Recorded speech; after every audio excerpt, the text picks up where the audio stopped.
look at this example.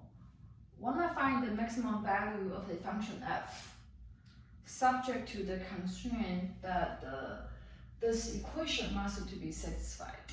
So we have an objective function and we have a constraint condition. Okay, so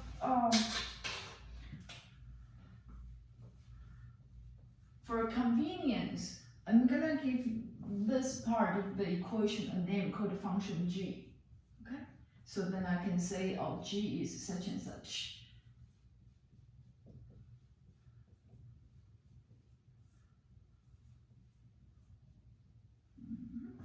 Let me erase this. Y squared over 4 squared. Okay. You can also include -1 if you want to, like move the 1 to the left hand side and call the entire left hand side of your g function. Okay, it's just your choice. As long as there's no variables, just it comes on the right hand side, you can call the left hand side of your function g. Okay, all right. So that's first step. I have a name for the constraint condition.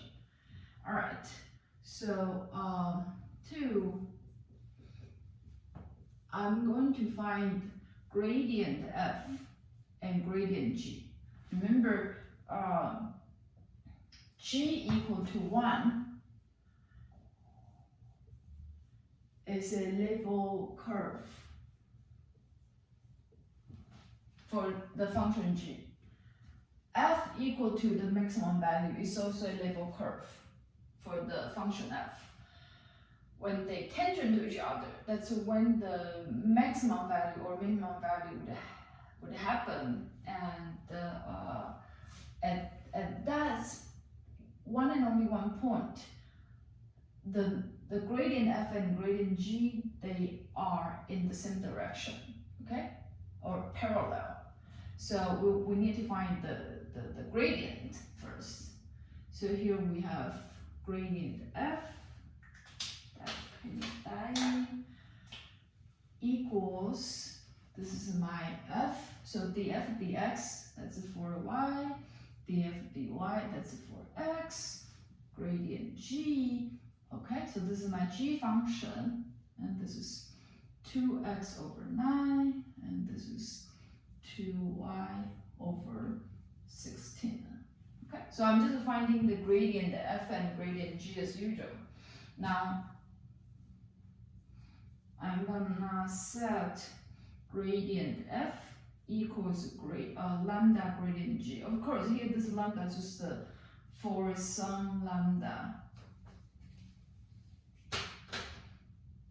I don't know what the lambda is, but I know for some lambda, gradient f must equal lambda times gradient g. Okay? And you also set g equal to 1. Okay? So if this is our g function, g equal to 1, g equal to 1 is the constraint condition. So this is our constraint. Okay, so now let's go ahead and write it out. So if gradient f equals lambda times gradient g, that means 4y equals lambda times 2x over 9.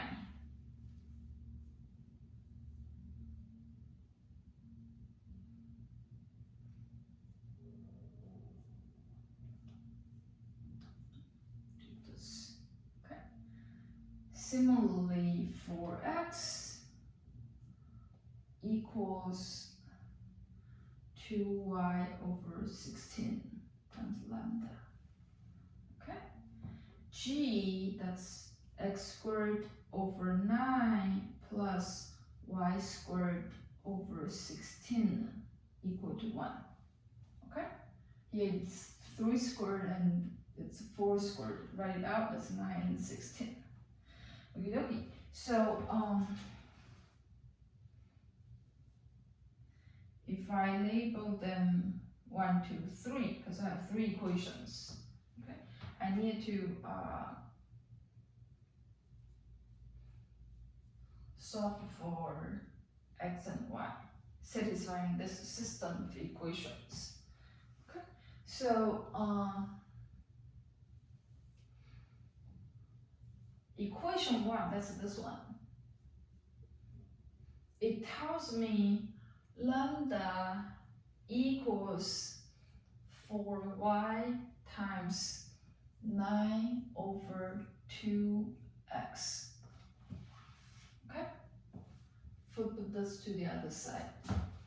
Then altogether, this tells me 16 y over x would be the lambda value. Then I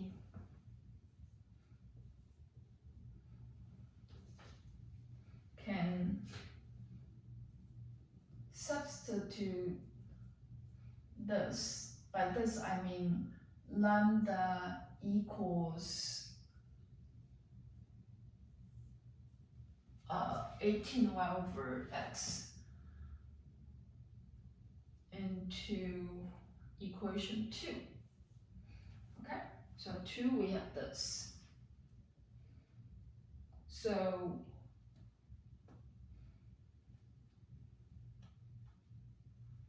there we have then 4x equals 2y over 16. It's a 1/8. So let me just write 1/8.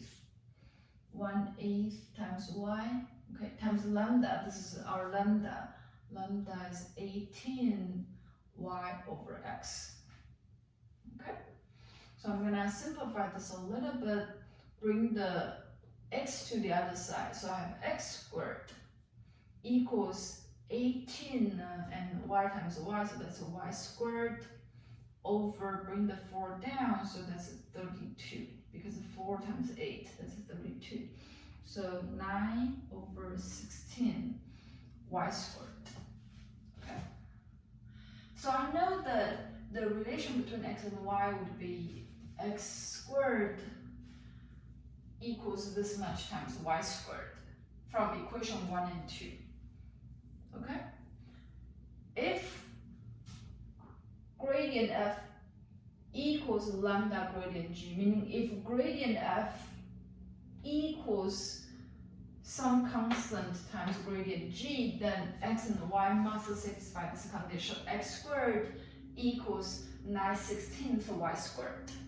Okay, so far we have not used the constraint equation yet, so we're going to use the constraint equation. Now I'm going to substitute this. Again, by this I meant this relationship into equation 3. So that's what, let's see what do we get.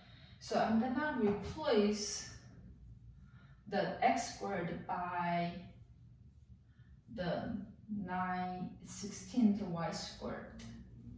Okay, plus 1 over 16 squared equal to 1. Alright, so 9 cancels. I have 2 copies of 1/16 y squared. So that tells me y squared is equal to 8. So that's saying y is equal to √8. Okay, so when we solve y squared equal to 8, we should have 2 answers, positive √8 and negative √8, because the problem says y positive, so we ignore the negative √8. Okay, so now using this, we will be able to find x value. So now I further have x squared equals 9 over 16 y. I know what the y value is, y squared. So write this out. This is 9 over 2, because 8 over 16, that's 1/2. So this tells me x should equal 3 over √2. I also ignore the negative value again, because the problem tells me that x is positive.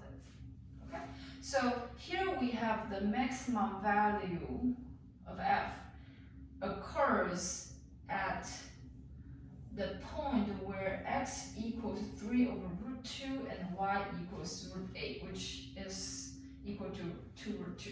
Okay, so we have the maximum value being f of 3 over root 2 and then 2 root 2. Okay, 2 times the root 2 is equal to root 8. I'm just write this as 2 root 2. So that's 4x times y. Okay, yeah, I can cancel out the root 2. So 4 times 3 times 2, that is 24. The maximum value for the objective function f is 24.